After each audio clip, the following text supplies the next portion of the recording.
c'est la 8e officiellement, c'est la 9e édition, je les ai toutes faites normalement et un problème technique il y a 3 ans ou 4 ans. On a pété la voiture en venant quoi. Et voilà, là cette année-là j'avais pas pu venir, sinon je les ai toutes faites. C'est super bien parce que voilà, déjà pour eux c'est confortable d'avoir, là ils sont toujours à guichet fermé de toute façon depuis quelques années. La différence c'est que là ça a été fait autrement avec des inscriptions sur internet où les gens pouvaient payer directement leur inscription à l'inscription depuis le 17 ou 18 juillet je crois, donc évidemment là quand tu payes tu viens. Donc ils sont à 250, de toute façon c'est le maximum d'inscrits je crois pour la compétition. Il y en a même qui ont fait le détour de très très loin, le déplacement. On leur avait dit qu'on ferait un petit point pour voir s'ils pouvaient grimper. Ils ont pris le risque quand même parce que de toute façon ça reste la compétition la plus conviviale.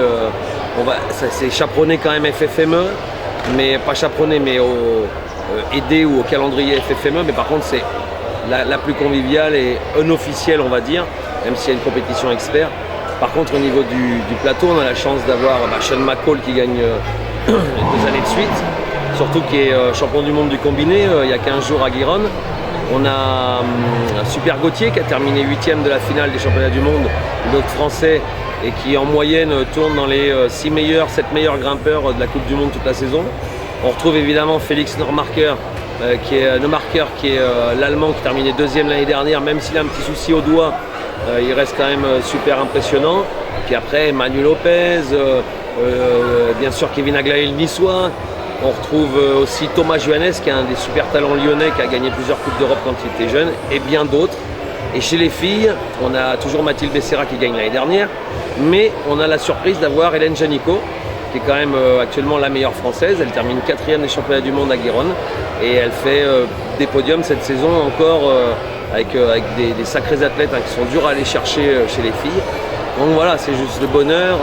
Ça c'est pour les experts. Après il y a toujours les amateurs parce que c'est super convivial au Laurent Sainte-Marie. Donc que tu sois expert ou amateur, le but du jeu c'est de te faire plaisir. Et en plus de ça, tu vois, voilà, si tu as la chance de grimper à côté de super génies, ça peut te donner envie de te surpasser, de demander des conseils.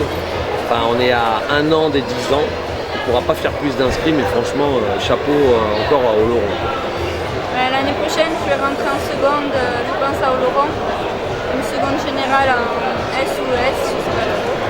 Je vais continuer à m'entraîner ici à Oloron, je pense, et puis après, peut-être en terminale ou en première, j'irai vers des sports-études à Aix-en-Provence ou à Boron.